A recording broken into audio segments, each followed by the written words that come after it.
श्री राम यही घनश्याम यही है राम यही घनश्याम यही प्रभु की महिमा की आरती पापियों को पाप से भगवान की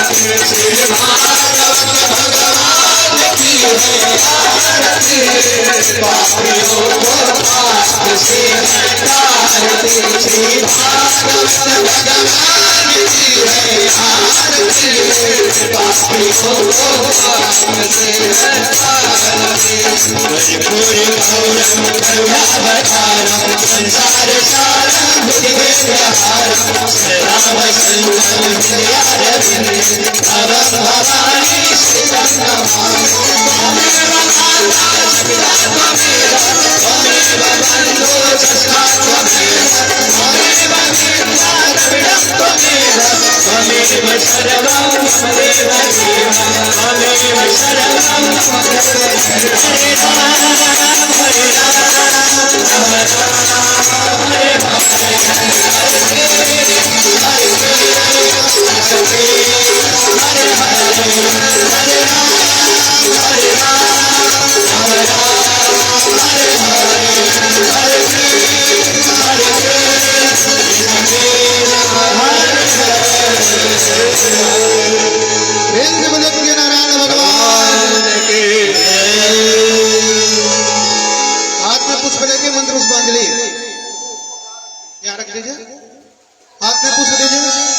विनय आचार्य जी हाथ में सभी जजमानों को पुष्प दें और सब लोग अपने स्थान पर बैठ जाएंगे। जो लोग पीछे खड़े सब लोग बैठ जाएंगे। सभी लोग पीछे जो लोग भी भगवान की कथा का श्रवण करने जा रहे हैं सभी लोग अपना स्थान लें।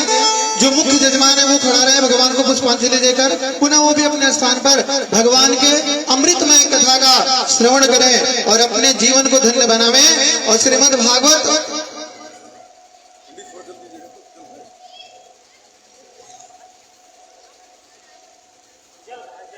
हरि ओम ओम जगनेन जगमय जगतदेवास्तानि धर्माणि प्रथमान्यः ते अनाकं महिमानः सजन्त यत पूर्वे साध्या सन्तिदेवा नाम सुगन्ध पुष्पाणि यथा कारो भवानि च पुष्पाञ्जलि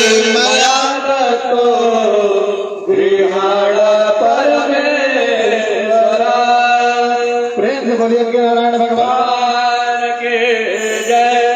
हम महाराज जी अपने मुखारविंद से आप लोग को अमृत में कथा का रसपान कराएंगे। आप लोग अर्पित कर कर अपने अपने स्थान पर बैठ जाएं। प्रेम से बोलिए के नारायण भगवान की जय।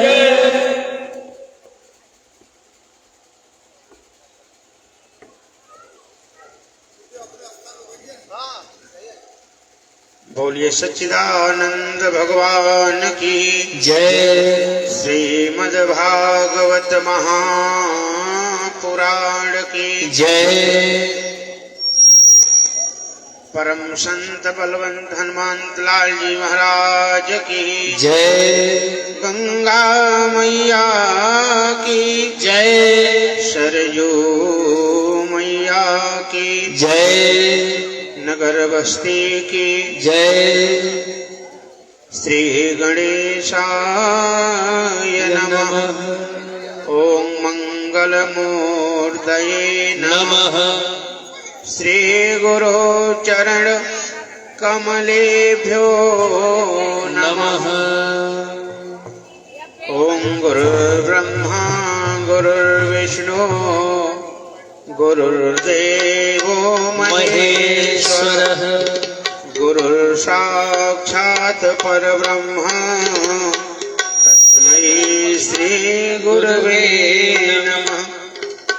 ओम वंशी विभूषित करा नवनीरदाभा पीतांबरा तरुणबिंबफलाधरोष्ठा पूर्णेन्दु सुंदर मुखादरविंद नेत्रा कृष्णात् परं किमपि तत्त्वमहं न जाने। श्री सीतानाथ समारंभां श्रीरामानन्दार्य मध्यमाम् अस्मदाचार्य पर्यन्तां वन्दे गुरु परम्परा।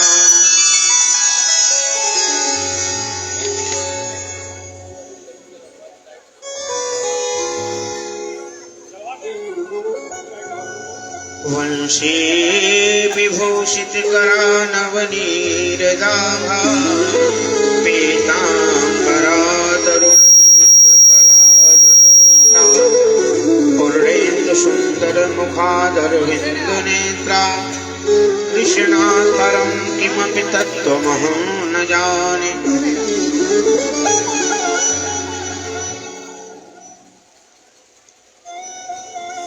जय जय श्री राधा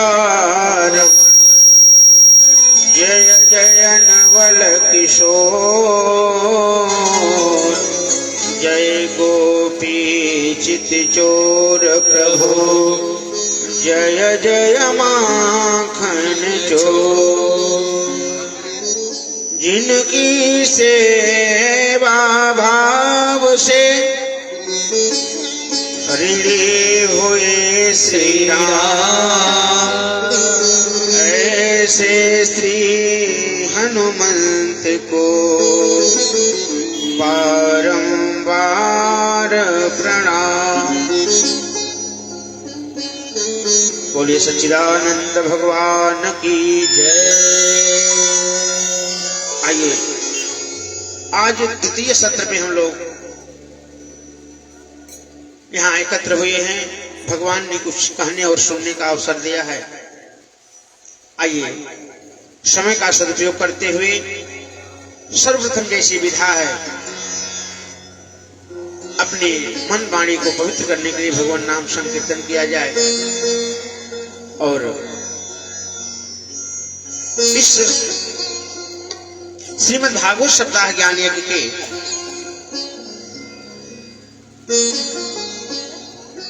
आयोजक मुख्य यजमान और जो उनके समस्त परिकर हैं श्री जयप्रकाश जायसवाल जी, उनके समस्त परिकर समस्त परिवारीजन, आप सभी का व्यासपीठ से सादर अभिवादन। सबको सादर जय सिया राम।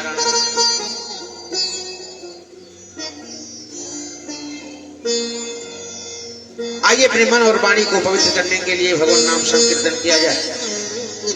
क्योंकि बाबा जी ने लिखा कि जा मुख राम नाम नहीं आवा, सो मुख विधि ना व्यर्थ बनावा। एक बार देवर्षि नारद जी ने भगवान नारायण से पूछा कि हे प्रभु, यदि आपसे मिलना हो तो आप कहाँ मिलेंगे? भगवान ने कहा, नारद, मेरे मिलने की जो जगह है, जो स्थान है मेरे मिलने का, कौन सा स्थान है? कहा, प्रभु आप वैकुंठ में रहते हो। कहा, नाना। कहा, तब योगियों के हृदय में रहते होगे, जो प्राणायाम करके योग करके आपको अपने हृदय में बसाते हैं। भगवान ने कहा, नारद जी, मैं भी वहां से कभी कभी चला जाता हूँ। तो कहा, प्रभु कहाँ मिलोगे आप? भगवान ने नारद जी को बड़ा सुंदर उत्तर दिया कि नाहं बसामि वैकुंठे योगिनां हृदयेन च मद्भक्ता यत्र गायन्ति तत्र तिष्ठामि नारद। हे नारद, जहाँ मेरे भक्त मेरा गुणानुवाद करते हैं, मेरा कीर्तन करते हैं, मैं वहां पर अवश्य रहता हूँ। तो आइए अपनी मन और वाणी को पवित्र करने के लिए बड़े भाव से 2 मिनट भगवान नाम संकीर्तन करेंगे। फिर जैसे गुरुदेव भगवान की कृपा होगी सेवा करने का प्रयास करेंगे। सब लोग बड़े भाव से गाएंगे और ताली का सहयोग सब लोग करेंगे, क्योंकि बिना ताली के ताला खुलने वाला नहीं। देखिए हमारा मन कहाँ कहाँ लगा जानते हैं? हमारी बुद्धि 10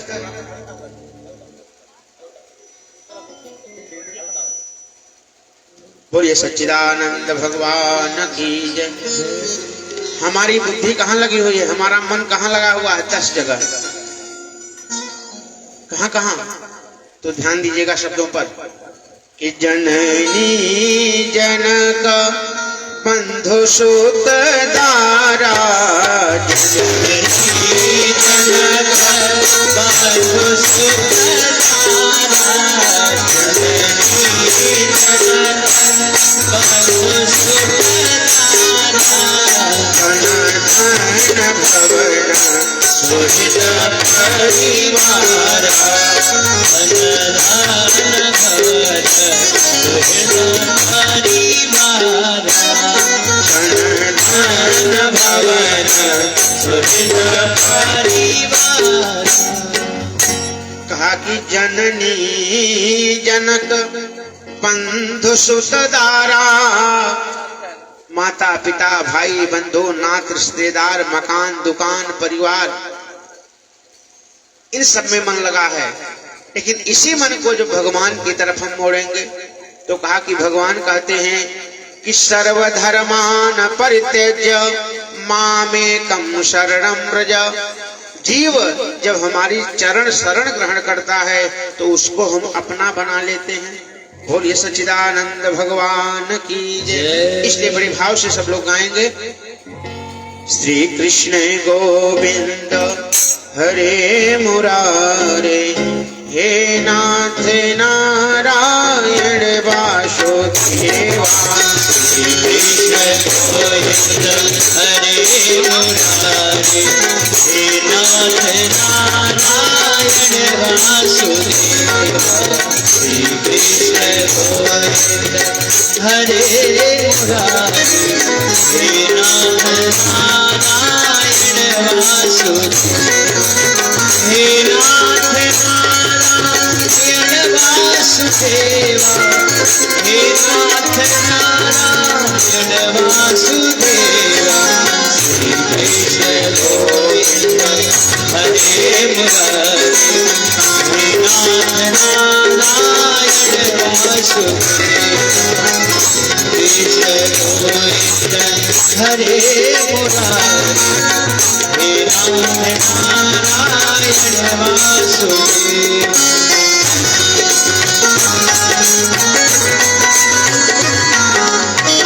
जय हो।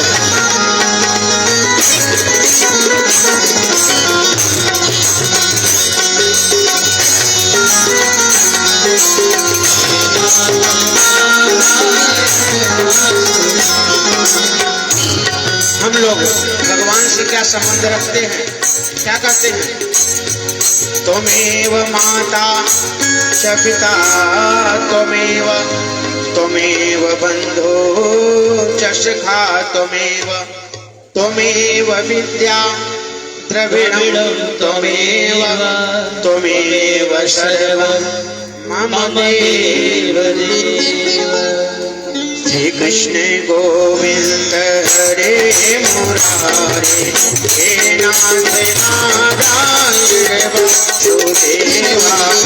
कृष्ण गोविंद हरे मुरारे, हे नाथ नारायण वासुदेवा।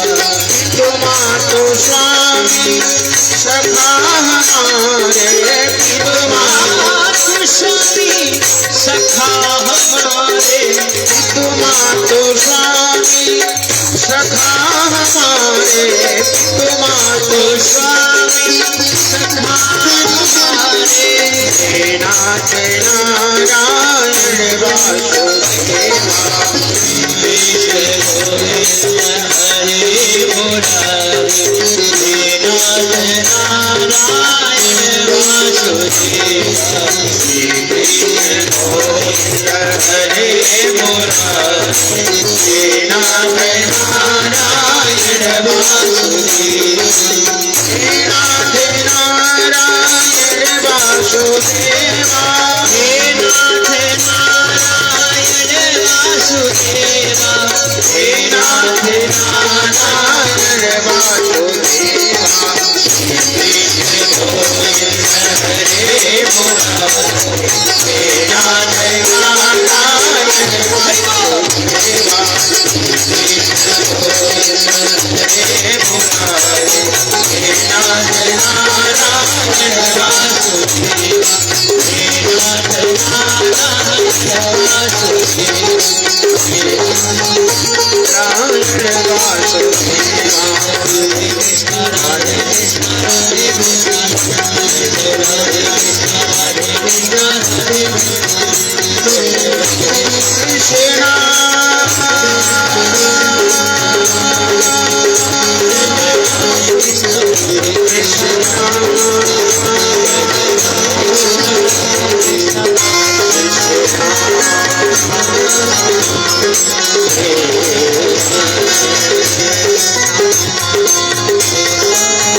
सादर सेवही नाहि अब माना, सादर सेवही नाहि अब माना, सादर सेवही नाहि अब माना, सादर सेवही नाहि अब माना, बरनऊ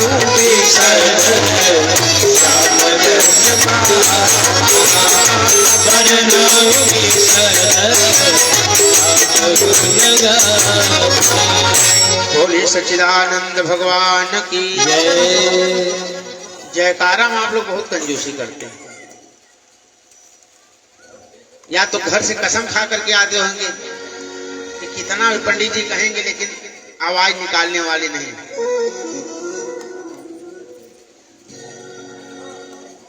बोलिए सच्चिदानंद भगवान की, यावर रामचंद्र के, श्रीमद् भागवत महापुराण की जय, हनुमान जी महाराज की जय, पराम्बा जगदम्बा की जय, बाबा विश्वनाथ की जय, समस्त जनता जनार्दन की जय। आइए कथा में प्रवेश करते हैं।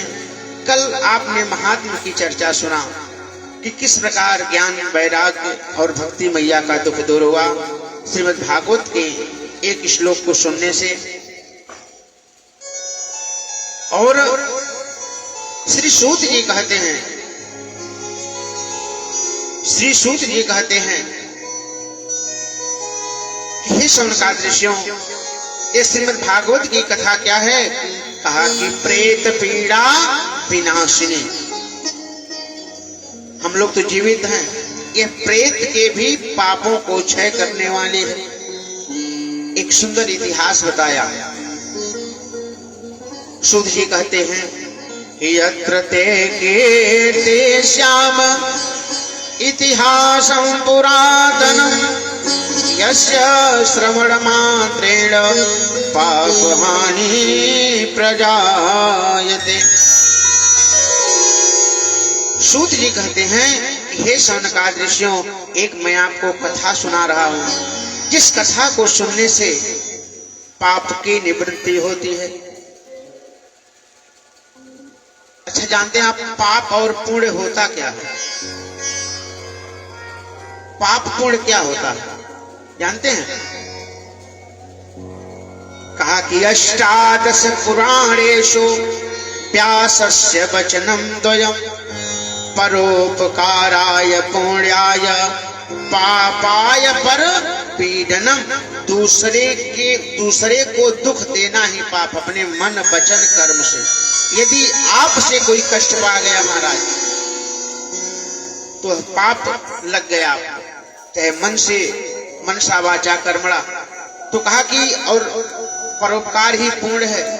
और इसी का अनुवाद गोस्वामी तुलसीदास जी ने किया है कि परहित सरिस धर्म नहीं भाई, परहित सरिस धर्म नहीं भाई, परहित सरिस धर्म नहीं भाई, परहित सरिस धर्म नहीं भाई।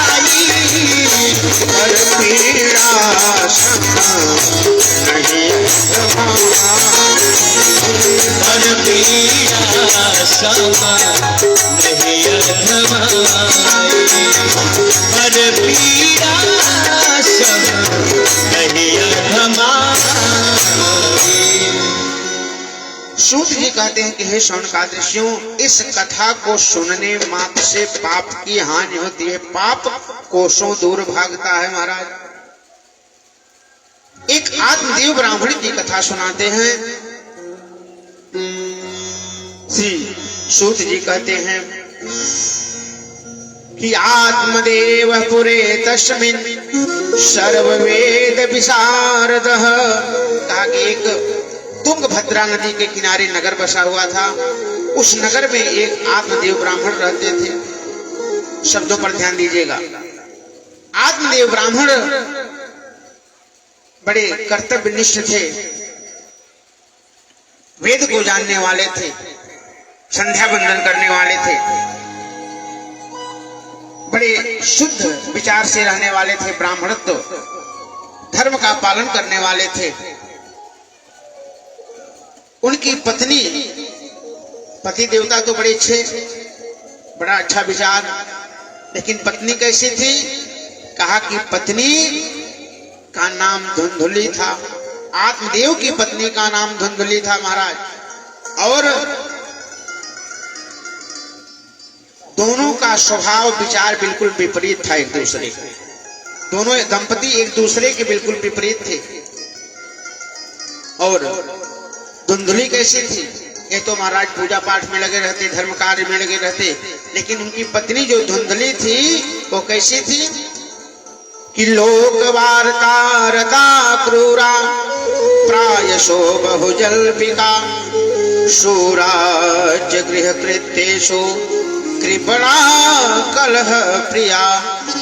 वह कैसी थी? कहा कि लोक वार्ता रता क्रूरा, हृदय से बड़ी क्रूर थी, लोगों की इधर उधर चुगली करना। अच्छा, कुछ लोग होते हैं जब तक घर इधर उधर बात ना करें, दो चार घर की, तब तक उनको भोजन नहीं पचता। वो जरूर उनके स्वभाव में होता है।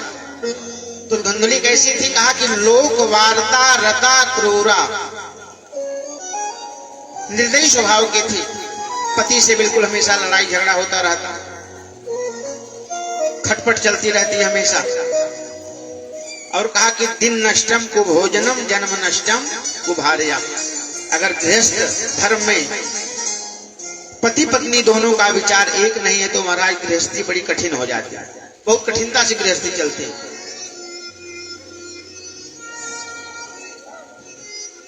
आत्मदेव बड़े सीधे थे, बड़े सज्जन थे, लेकिन पत्नी दुष्ट प्रवृत्ति की थी। फिर भी मान लीजिए गृहस्थी चल रही थी, किसी तरीके से काम चल रहा था, परिवार चल रहा था, लेकिन एक कमी थी उनके जीवन में। क्या कमी थी महाराज?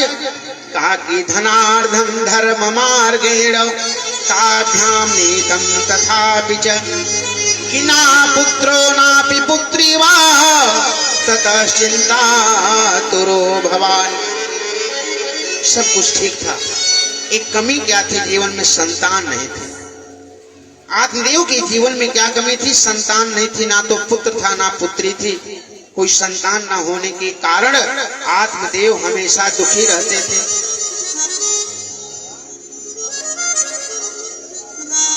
एक दिन घर में लड़ाई झगड़ा हुआ। आत्मदेव ने कहा कि आखिर मैं किसके लिए जी रहा हूं? ये संपत्ति क्या होगी रह करके, इसको देखने वाला कोई नहीं है।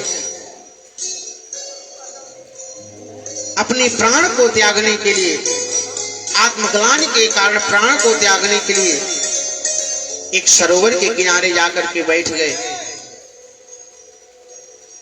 श्री सूत जी कहते हैं कि ये गदा सदुजो दुःखात् गृहं त्यक्त्वा वनं गतः मध्याह्ने तृष्णो जातो तडागम समुपेयुवान्।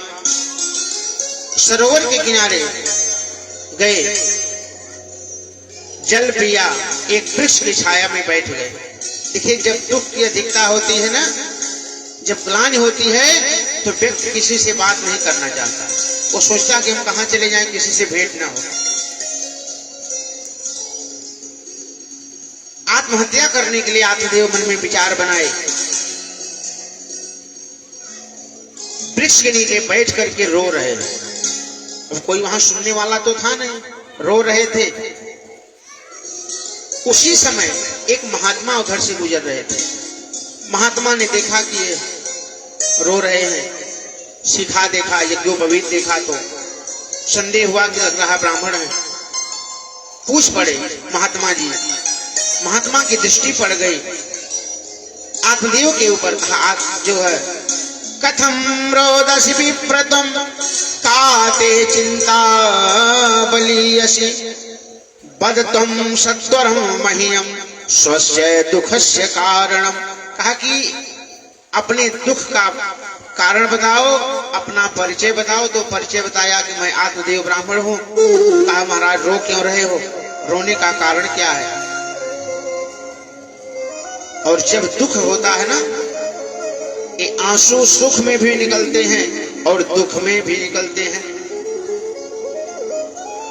आंसू सुख में भी निकलते हैं और दुख में भी निकलते हैं। और महाराज संसार में दुख और सुख दोनों, ये जो दो हैं, सुख और दुख, ये क्रम से आते रहते हैं। कभी सुख है, कभी दुख है। कहा कि शायद इसी का नाम है दुनिया, शायद इसी का नाम है दुनिया। कोई आ रहा है, कोई जा रहा है। शायद इसी का नाम है दुनिया, कोई आ रहा है, कोई जा रहा है।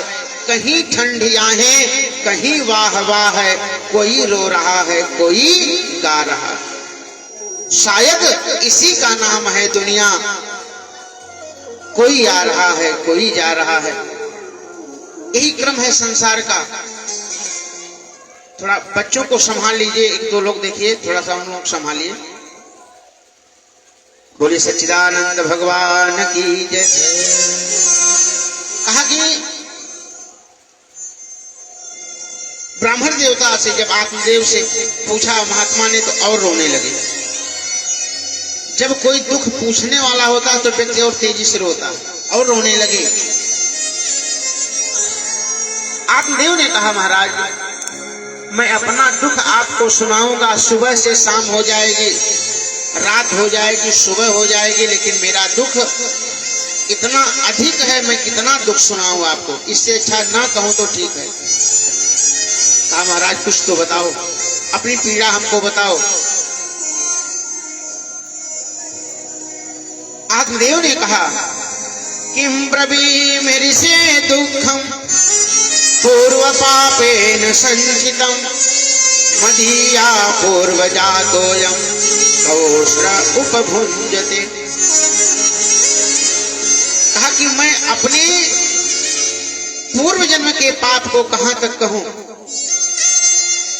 कहा कि किम ब्रवीमि से दुखम, हे महात्मा मैं अपने पूर्व संचित दुख को कहां तक कहूं। देखिए, जीवन में जो प्रारब्ध है, जो आपने किया है, उसको भोगना ही पड़ेगा। अच्छा, हम लोग चालाकी क्या करते हैं?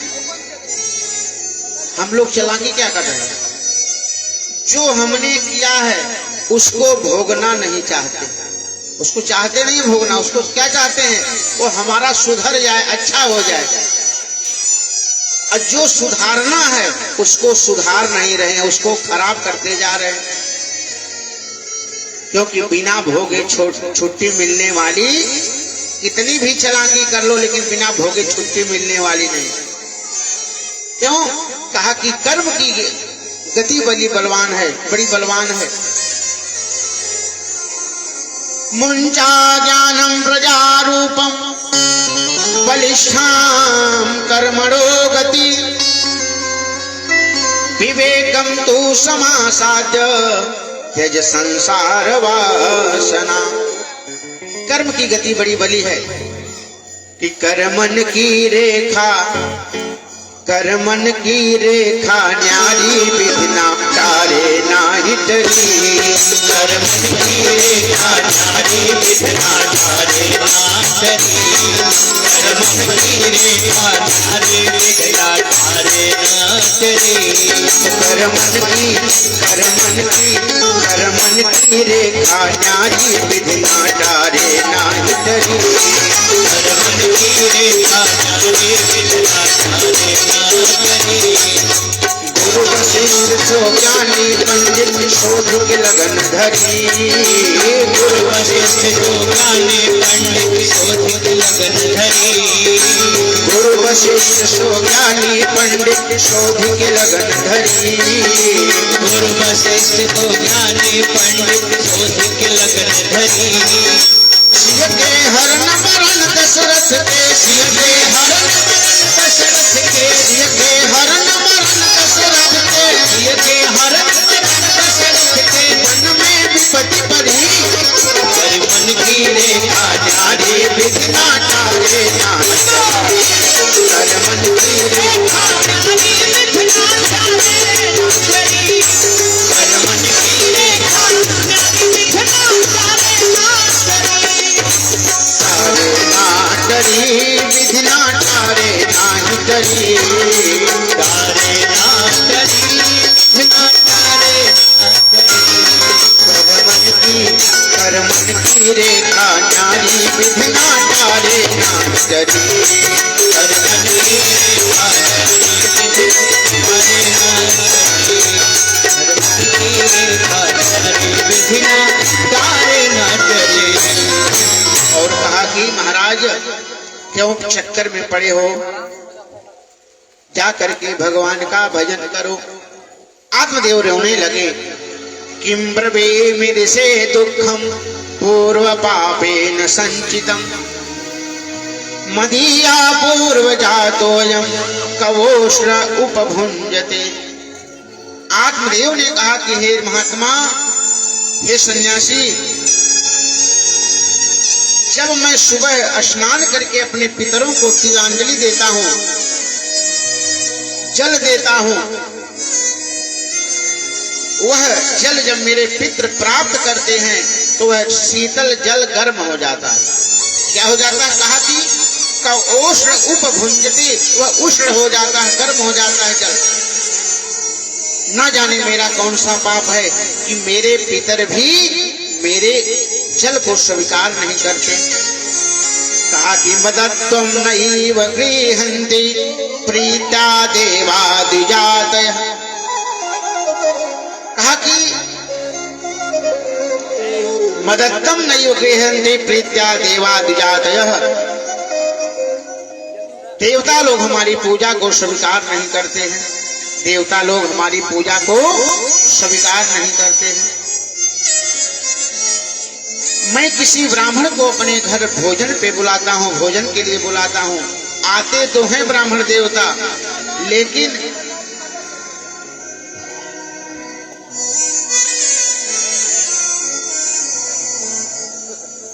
बोलिए सच्चिदानंद भगवान की जय। श्रीमन नारायण नारायण नारायण श्रीमन नारायण नारायण नारायण।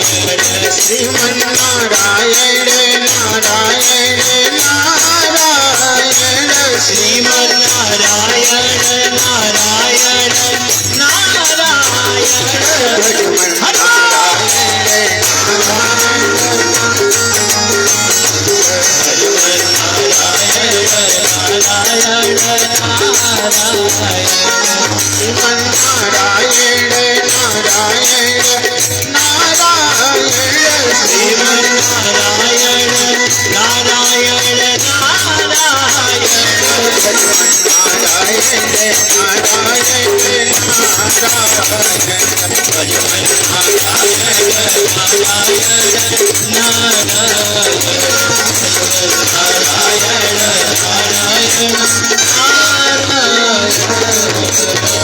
बोलिए सच्चिदानंद भगवान की।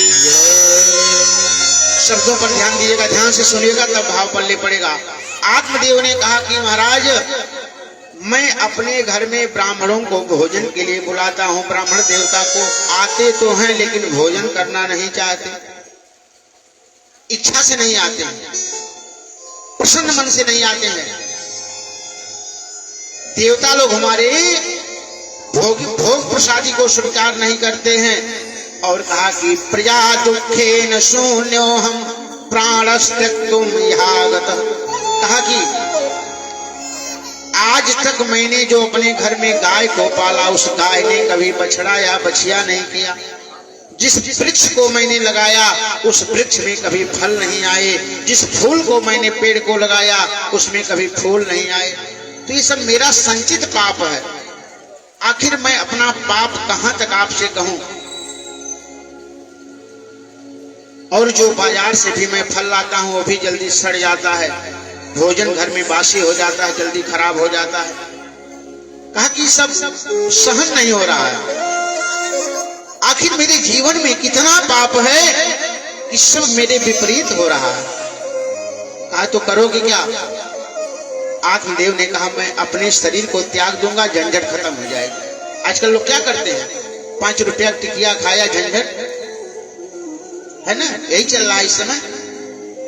जरा सा पिता ने डांट के लगाया, तुरंत 1000 गौ का वध करने से जितना पाप नहीं लगेगा, उससे कई गुना पाप अपने शरीर को नष्ट करने पर लगता है।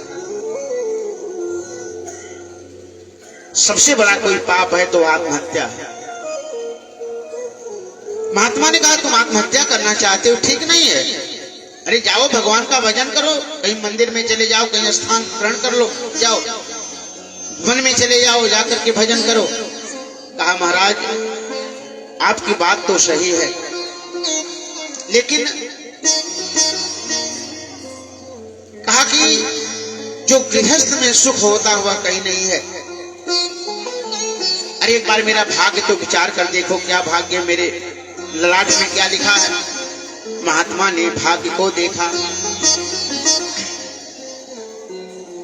महात्मा ने कहा कि शृणु विप्र मया तेज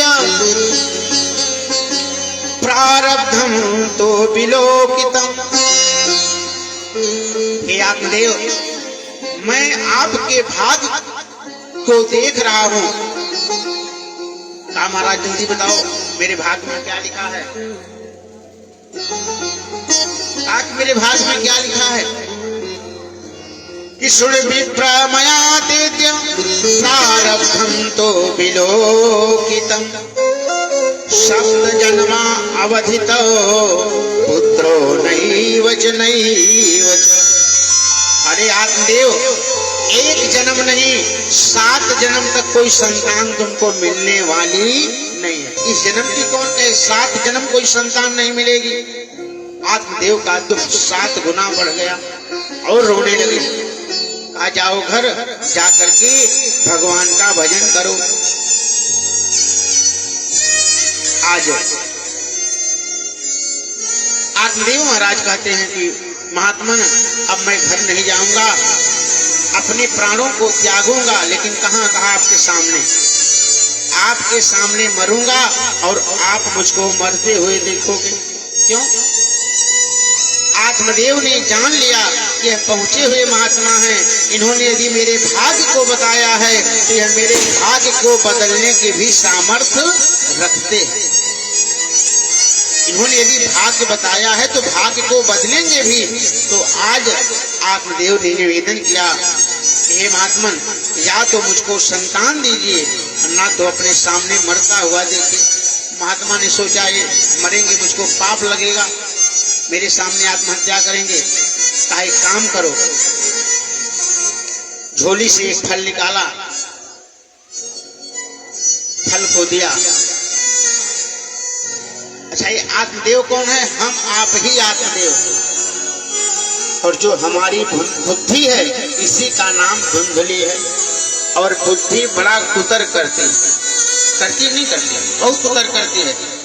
महात्मा ने फल लेकर दिया, झोली से फल निकाला, महात्मा ने दिया कि तस्याग्रहं समालोक्य फलमेकं सदत्तवान् इदं भक्षय पत्न्या त्वं ततः पुत्रो भविष्यति। हे आत्मदेव, ये मैं फल दे रहा हूँ, तुम्हारी पत्नी इस फल को खाएगी, समय आने पर उसको संतान होगी। इदम भक्षय पत्न्या तुम्हारी पत्नी इस फल को खाएगी तो उसको संतान होगी। नियम बताया, सत्य बोलना होगा, एक समय भोजन करना होगा, नियम संयम से रहना होगा, झूठ नहीं बोलना होगा। अच्छा, कुछ लोगों की शुरुआत झूठ है, शुरू सुबह होती है तो झूठ से ही शुरुआत होती है। सुबह कहेंगे महाराज बिना झूठ बोले काम कहाँ चलने वाला, बिना झूठ बोले काम नहीं चलने वाला। अच्छा, आप जरा विचार करिए, किसी परिवार के सदस्य अगर एक दूसरे से केवल झूठ बोलने लगे तो क्या वह परिवार चलेगा? वह परिवार चलने वाला नहीं है। लोग कहते हैं कि बिना झूठ के काम नहीं चलता। महात्मा ने समझाया कि देखो, पत्नी से बता देना झूठ नहीं बोलना है, एक समय भोजन करना है, समय आने पर संतान की प्राप्ति होगी, सब बता दिया। आत्मदेव ने फल को ले आए और उस फल को अपनी पत्नी को दे दिया। गलती क्या की है? सामने खिलाए नहीं। जिस प्रकार आत्मदेव ने अपनी पत्नी धुंधली को फल नहीं खिलाया, उसी प्रकार हम आप सत्संग करते हैं, कथा सुनते हैं, सब कुछ करते हैं, लेकिन कहते हैं कि एक बात भी आत्मसात करने वाले नहीं है। धर्म कहता है कि चोरी करना पाप है, झूठ बोलना पाप है। धर्म क्या कहता है कि चोरी करना पाप है, झूठ बोलना पाप है। कथा में सुना, लेकिन यहाँ से हटने के बाद अरे महाराज बिना झूठ बोले काम चलने वाला है, झूठ नहीं बोलेंगे तो व्यापार व्यवसाय कैसे चलेगा, घर गृहस्थी कैसे चलेगी। तुरंत बुद्धि ने अपने अनुसार उसको सिद्ध कर दिया, सही कर दिया। और सत्संग में आने पर, क्योंकि सत्संग में जीव जल्दी आता नहीं है, और बाबा जी लिखते हैं कि यही सहजयावत अति कठिनाई, यही सहजयावत अति कठिनाई, यही सहजयावत अति कठिनाई, यही सहजयावत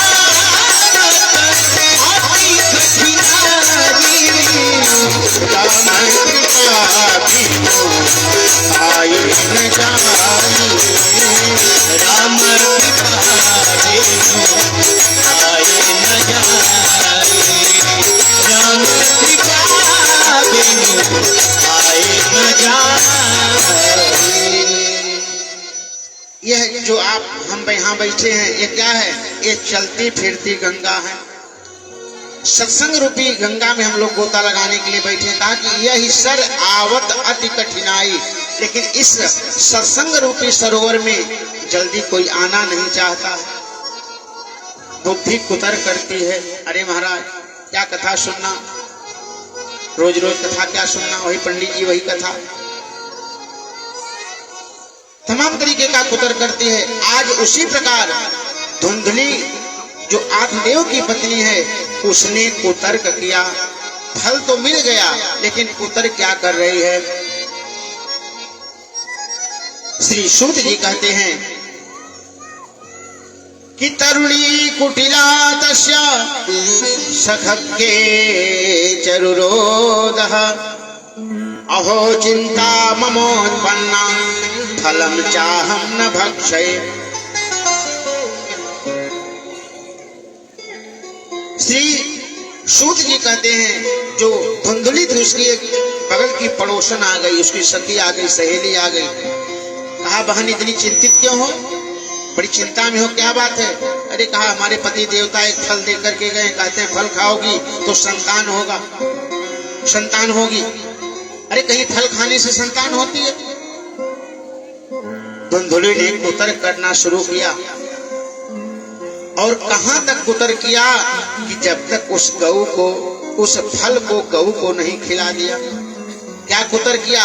धुंधली कहती अरे सखी, अरे बहन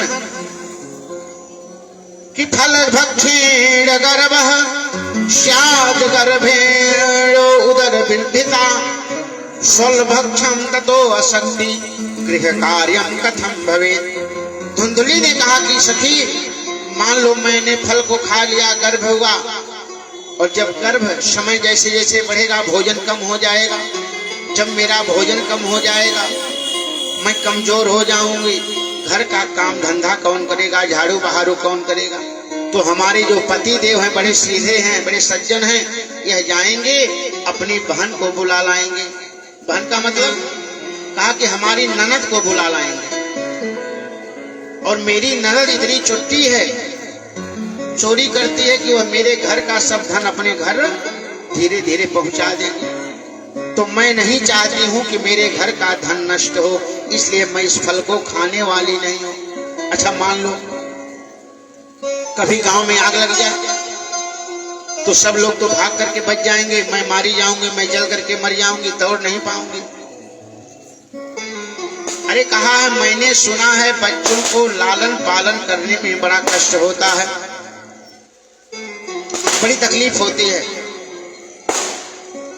बोलिए सच्चिदानंद भगवान की जय।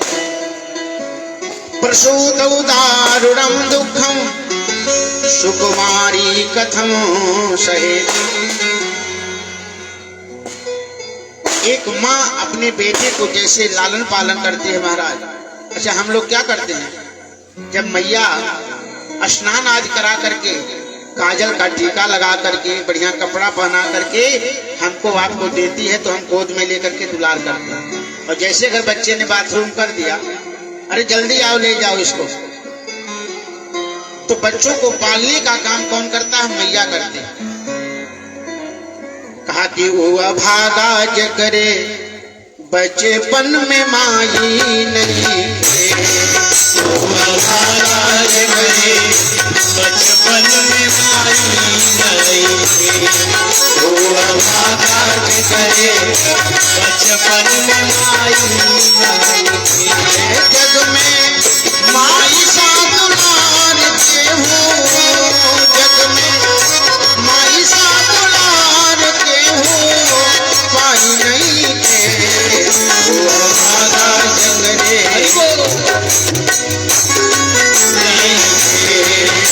अभागा जकरे बचपन में माई नहीं थे। जग में माई सा दुलार के हो, जग में माई सा दुलार के हूँ पाई नहीं थे। वो अभागा जकरे बचपन में माई नहीं थे, वो अभागा जकरे बचपन में माई नहीं थे।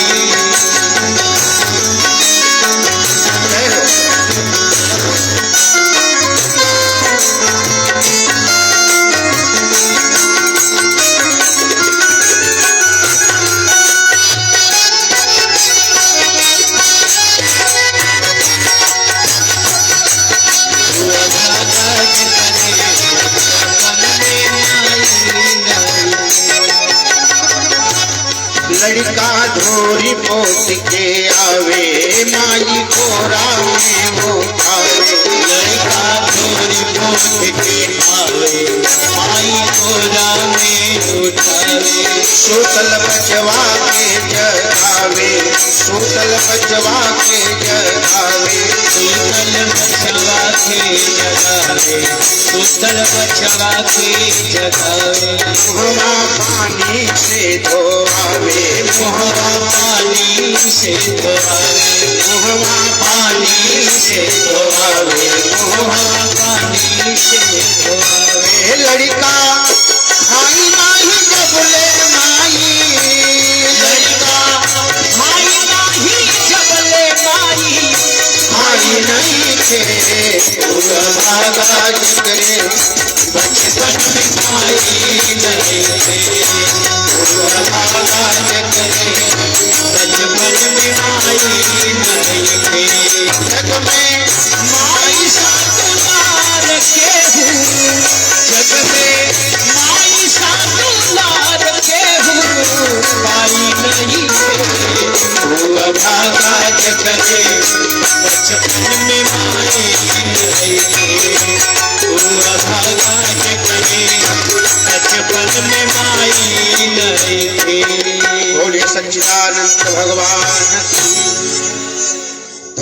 का विचार देखे धुंधली ने कहा कि लालने पालने दुखम प्रसूतायाश्च वर्तते बंध्या वा विधिवा नारी सुखनी चेति में मति।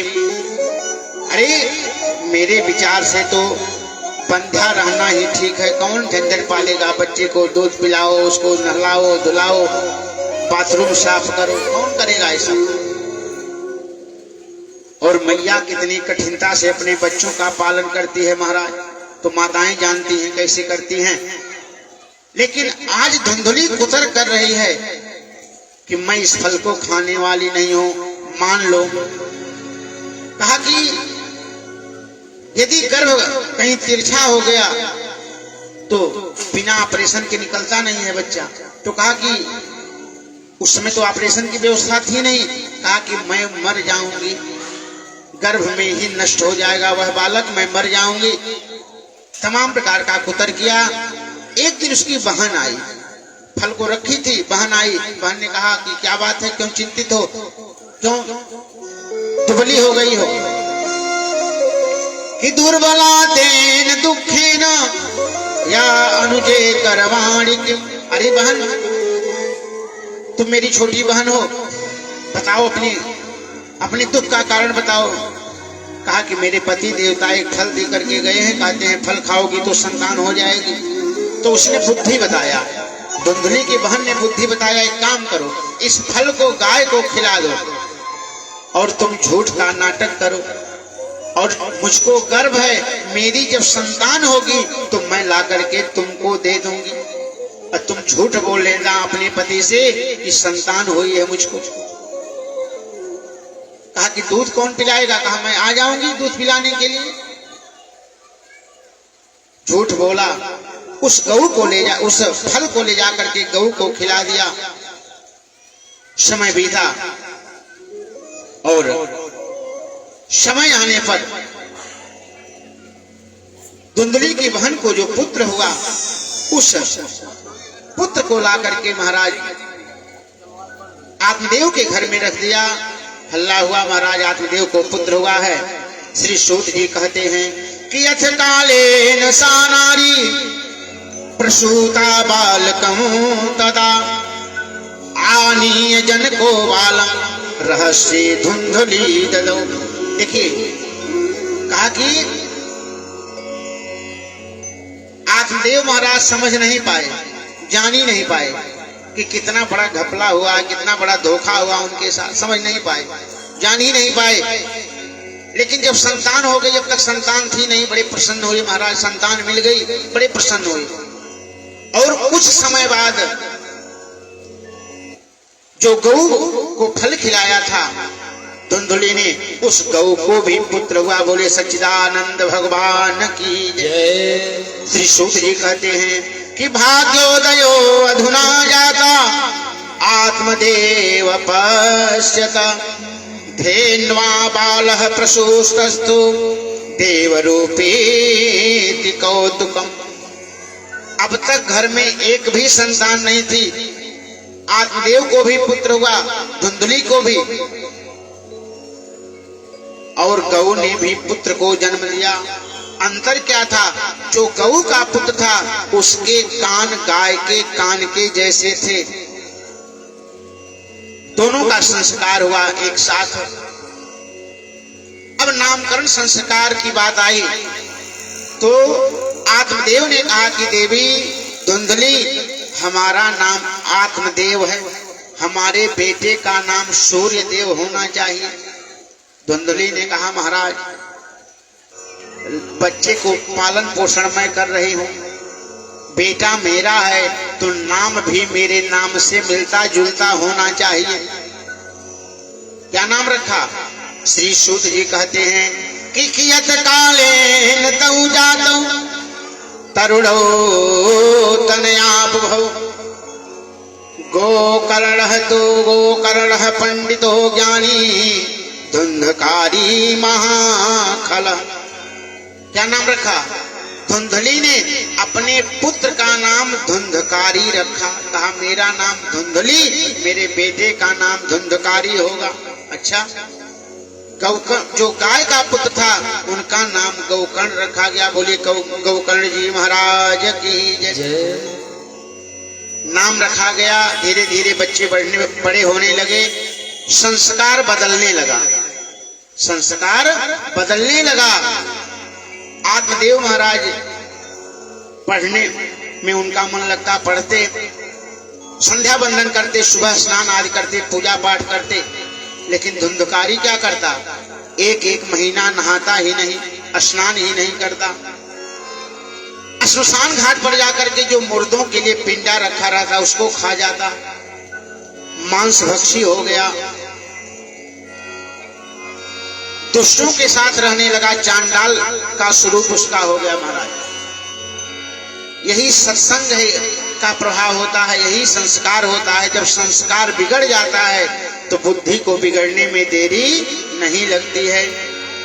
और बाबा जी लिखते हैं कि बिनु सत्संग विवेक न होई, बिनु सत्संग विवेक न होई, बिनु सत्संग विवेक न होई, बिनु सत्संग विवेक न होई, राम कृपा बिनु सुलभ न सोई, राम कृपा बिनु सुलभ न सोई, राम कृपा बिनु सुलभ न सोई। बहुत ध्यान से सुनिएगा तब बात पल्ले पड़ेगी। धुंधकारी कैसा हो गया, कहा कि स्नान शौच क्रियाहीन, महीनों महीनों बिना स्नान के रह जाता। दुर्भक्षी क्रोधवर्धित, दुर्भक्षी हो गया, मांस भक्षण करने वाला हो गया। दुष्परिग्रह करता च सौहस्तेन भोजनम, सबके हाथ में रखा हुआ पिंड भी खा जाता, पिंडा भी खा जाता। और कैसा हो गया, कहा खल हो गया, दुष्ट हो गया। खल आप लोग देखें कि नहीं, खल जानते कि नहीं? अरे उसमें जिसमें धान कूटा जाता है, मसाला कूटा जाता है, जो बड़ा होता है उसमें धान भी कूटा जाता है, और जो छोटा होता है उसमें मसाला जो कूटा जाता है। खल जिसका खाता है उसी को कूटता है, जो इसमें रखा जाता है उसी को तो कूटता है खल।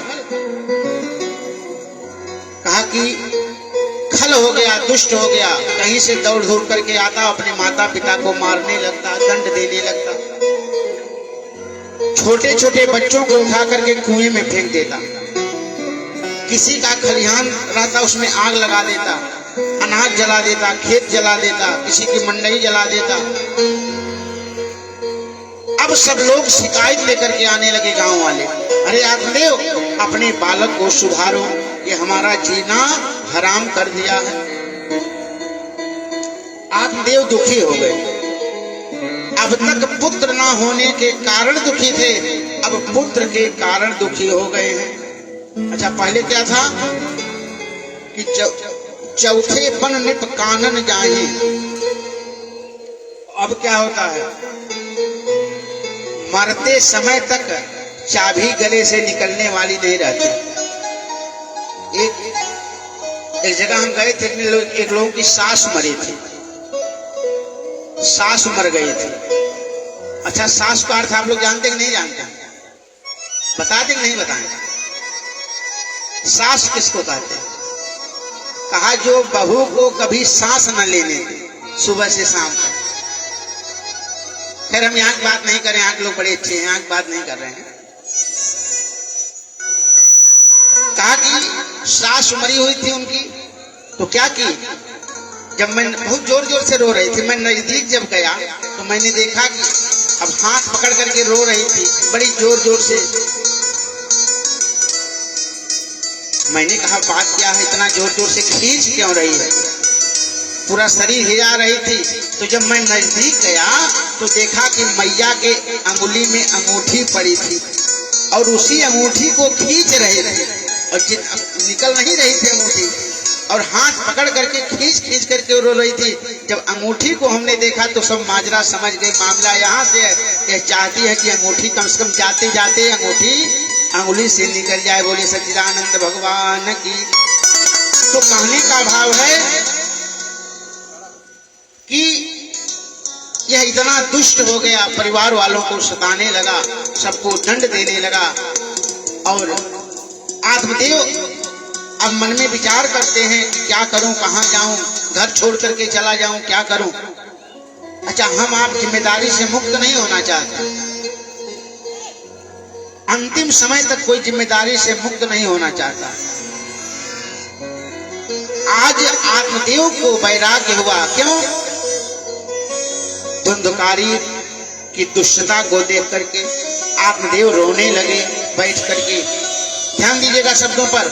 अब तक पुत्र नहीं था, रो रहे थे, आज पुत्र के कारण रो रहे हैं। और कहा कि आत्मदेव कहते हैं कि क्वा तिष्ठामि क्वा गच्छामि, क्वा तिष्ठामि क्वा गच्छामि, कहाँ जाऊं कहाँ रहूं। जब कोई समस्या आती है तो सब लोग क्या कहते हैं, अरे महाराज कहाँ हम चल जाए, कहाँ जाए के रह जाए, घर द्वार छूट जाए हमारा। तब वैराग्य आता है मन में कि क्वा तिष्ठामि क्वा गच्छामि, को मे दुखम व्योपहेत्, प्राणस्त्यजामि दुःखेन, हा कष्टम मम संसितम। आत्मदेव कहते हैं कि इस दुख से मुझको छुटकारा कैसे मिलेगा। उसी समय गोकर्ण जी आते हैं, पिताजी आप क्यों दुखी हो, धुंधकारी के कारण दुखी हो। अरे पिताजी, इस संसार का नाम ही दुखालय है, यहाँ कोई सुखी नहीं है। कहा कोई तन दुखी, कोई मन दुखी, और कोई धन भी न रहत उदास, थोड़े थोड़े सब दुखी सुखी राम कर दास। अच्छा, कुछ लोग सोचते हैं कि धन खूब हो जाएगा सुखी हो जाएंगे। कभी आपने विचार किया, यदि धन से कोई सुखी होता महाराज तो बड़े बड़े धनी, बड़े अरबों खरबों की संपत्ति लेकर के बैठे हैं, लेकिन जब उनसे आप मिलोगे ना तब समझ में आएगा। कहा कि धन ही न कहे,